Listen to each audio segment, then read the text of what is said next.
Thinking about writing a book for your business, I want to show you quickly a book that I've been working on. Not a book I'm writing, but a book I'm actually trying to read, because nonfiction hits people differently than fiction. Fiction they can relax into.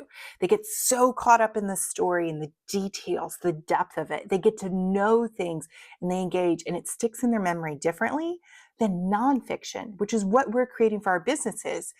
And the information, as we're sharing it with them, how does it stick? How does it apply? It takes extra effort on the mind of the reader. Are you with me on this? The reader has to be able to focus. The reader has to be able to pay attention. And they have to be able to get clearly from your book, the text in your book. They have to be able to discern the idea, to get the concept, to apply it, to have it stick. Yes? And that's my focus whenever I'm developing out a book with a client. Is it's like, how can we distill this? How can we make it easier for them to understand? How can we speak more conversationally? How can we do all the different things that make the information jump off the pages and stick in their brain so it can be applied in their life? Friends, you are looking to make a transformation for the reader just as much as you're looking to make a transformation in the lives of those that you work with, your customers and your clients. Have that same attitude when it comes to the people who are going to read your book, because that's what's going to get them to want to work with you. So with that in mind, I want to show you just the introduction, how much I have highlighted and am trying to distill and pull out of this particular book. This, friend, is just in the introduction. Like, I have that much highlighted. And it's multiple pages. And I mean, see, as I continue, I'm still highlighting, I'm still highlighting. There are just 6 pages in that introduction, and there's a lot in there because this is what I call a meaty book. It is a 400-page book.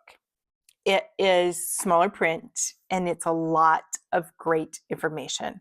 Now, this is a book that I do want to read. This is a book on a topic I want to uncover.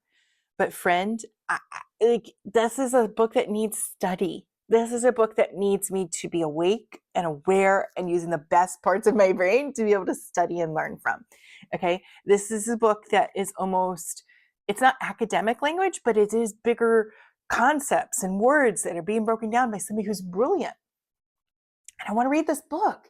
But I can't do this as an audiobook because my brain gets too distracted. I need something fun and punchy and tight as an audio.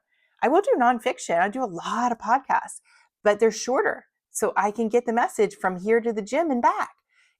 I couldn't do that with something that's 400 pages in nonfiction. I would forget by the next time I go to listen to it. So I can't do the audio version. I need to actually be able to sit here and read this. And so I want you to think that if you're creating a book that's this kind of length, that's this kind of depth, are your readers going to be able to get the information out of the book? The important information that you felt was worth putting in, are they going to be able to get it out and apply it into their lives?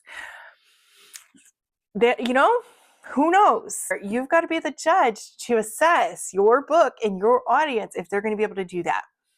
I just know that with this particular book, and it's a book I actually want to read on a topic I want to study, it's been hard for me to be able to put in the time and the effort when I'm clearly awake and ready to study and like even have my notebook out, because that's the kind of book it needs.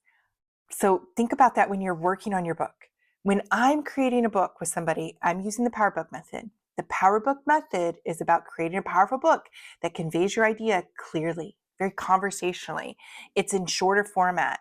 And like using the book that I just published in digital format, it's only 50 pages long. And it's easy for you to scroll through and consume in one setting. And it's on a very focused topic, so you can get it and get in. And it's written very conversationally, as if you and I were just talking back and forth. Okay? That's how I need to consume information. And I know I'm not alone. And I know that in the age that we process in this modern society, when we have endless amounts of ways that we can take in information, when it comes to your book, if it's not easy and simple, a lot of people are going to move on and do another way to get that information. They're going to go seek out another source. I'm still getting the content that from this big book. I had to go and find other sources to get the content and the information. And I'll come back to this, and it still sits on my shelf and it still looks at me and it's like, are you going to come back and read me? Maybe, but not today. Okay. I don't want people to do that to your book. Your book doesn't need to sit on a shelf. Your book needs to be read and devoured and enjoyed so that people want to work with you more. That's the whole point of our book. Why we're creating a book for our business is to get people into our business. And they can't get into our business if they're not even going to read the book. And think about how the PowerBook method could work for you.